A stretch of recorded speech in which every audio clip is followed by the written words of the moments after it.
Hello guys, എല്ലാവർക്കും K K വെറി എന്ന YouTube ചാനലിലേക്ക് സ്വാഗതം.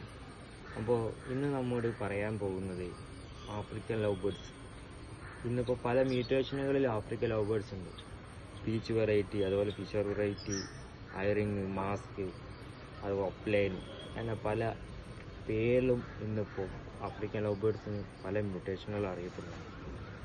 അതിനപ്പോൾ നമ്മൾ ബേർഡിനെ വളർത്തുന്ന തുടക്കക്കാർക്ക് ഇപ്പോൾ ഒരു ആഫ്രിക്കൻ ലവ് ബേർഡ്സിന് ബ്രീഡിങ്ങിലേക്ക് എത്തുമ്പോൾ അവർക്ക് ചിലർക്ക് സംശയങ്ങളുണ്ടാകും. നമ്മുടെ സാധാ ബഡ്ജീസിനൊക്കെ പോകുന്ന മാതിരി കലം വെച്ച് കൊടുത്താൽ മതിയോ, അതോ അവർക്ക് ബോക്സ് വെച്ച് കൊടുത്തിട്ട് അതിൽ എന്തെങ്കിലും നെസ്റ്റ് മെറ്റീരിയൽ ഇടേണ്ടതുണ്ടോ എന്നൊക്കെ പറ്റി സംശയമുണ്ട്. അപ്പോൾ അവർക്ക് നെസ്റ്റ് മെറ്റീരിയലായിട്ട് എന്തൊക്കെ കൊടുക്കാമെന്നതിനെ പറ്റിയുള്ള ഒരു വീഡിയോ ആണ് നമ്മൾ ചെയ്യുന്നത്. ഏകദേശം ഒരു കൊല്ലം, ഒരു വർഷം കഴിഞ്ഞിട്ട് ബ്രീഡ് ചെയ്യിപ്പിക്കുന്നതാണ് ആഫ്രിക്കൻ ലവ് ബേർഡ്സിൽ ഏറ്റവും നല്ലത്. അത് ഏറ്റവും നല്ലത് നമുക്ക് ബ്രീഡിങ്ങിന് വേണ്ടിയിട്ട് വെച്ച് കൊടുക്കാൻ പറ്റിയത് വുഡൻ ബോക്സുകളാണ്. വുഡൻ ബോക്സുകൾ വെച്ച് കൊടുത്താലുള്ള മെച്ചം എന്താ വെച്ചാൽ, നമുക്ക് ആ ബോക്സ് തുറന്ന് നോക്കാനും അപ്പോൾ എഗ്ഗ് ചെയ്ത് ഒരു 10 ദിവസം കഴിഞ്ഞ് എഗ്ഗിൽ റിസൾട്ട് ഉണ്ടോ എന്നൊക്കെ നോക്കാൻ വേണ്ടിയിട്ട് നമുക്കത് എടുത്ത് നമുക്ക് ഒരു ഫ്ലാഷ് ലൈറ്റ് വെച്ച് അടിച്ചു നോക്കിയാൽ അതിൽ ബ്ലഡിൻ്റെ സാമ്പിൾ ഉണ്ടോ എന്നൊക്കെ നോക്കാനും, അതുപോലെ എഗ്ഗ് വിരിഞ്ഞ് കഴിഞ്ഞാൽ ഒരു 5 കുട്ടികളുണ്ടെങ്കിൽ ആ 5നും അത് കൃത്യമായിട്ട് ഫുഡ് കൊടുക്കുന്നില്ലെങ്കിൽ നമുക്കതിനെ എടുത്ത് ഹാൻഡ് ഫീഡ് ചെയ്യാനും, അതുപോലെ അവർക്ക് എന്തെങ്കിലും വൈകല്യങ്ങളോ അങ്ങനത്തെ എന്തെങ്കിലും പ്രശ്നങ്ങളൊക്കെ ഉണ്ടെങ്കിൽ നമുക്ക് എടുത്ത് ചെക്ക് ചെയ്യാനും, അതുപോലെ ബ്രീഡിംഗ് ബോക്സുകൾ ചെക്ക് ചെയ്യാനൊക്കെ ഏറ്റവും നല്ലത് ഈ വുഡൻ ബോക്സുകളാണ്.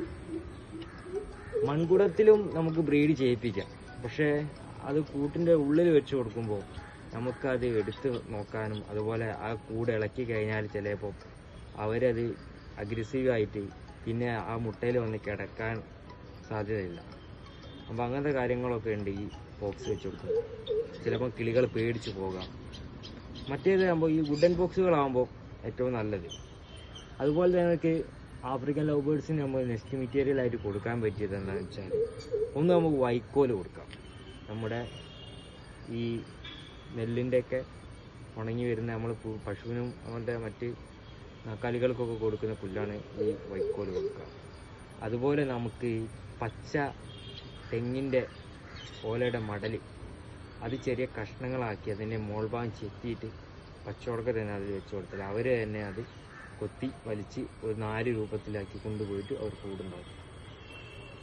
പിന്നെ അതുപോലെ ഈർക്കിൾ, ഓലയുടെ ഈർക്കിൾ നമുക്ക് ചൂലൊക്കെ ഉണ്ടാക്കുന്ന മാതിരിയാണ് ചെത്തി എടുത്തിട്ട് ചെറിയ ഒരേ കഷ്ണമാക്കിയിട്ട് ഒരേ സമമുള്ള കഷ്ണങ്ങളാക്കി വെച്ച് കൊടുത്താൽ അവർ കൊണ്ടുപോകാറുണ്ട്.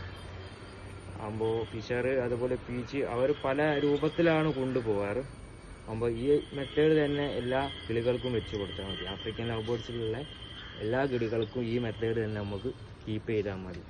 അതുപോലെ തന്നെ ചിലവർ നമുക്ക് ഈ നമ്മുടെ ചിപ്പിൽപ്പൊടി, അറക്കപ്പൊടി എന്നൊക്കെ പറയും.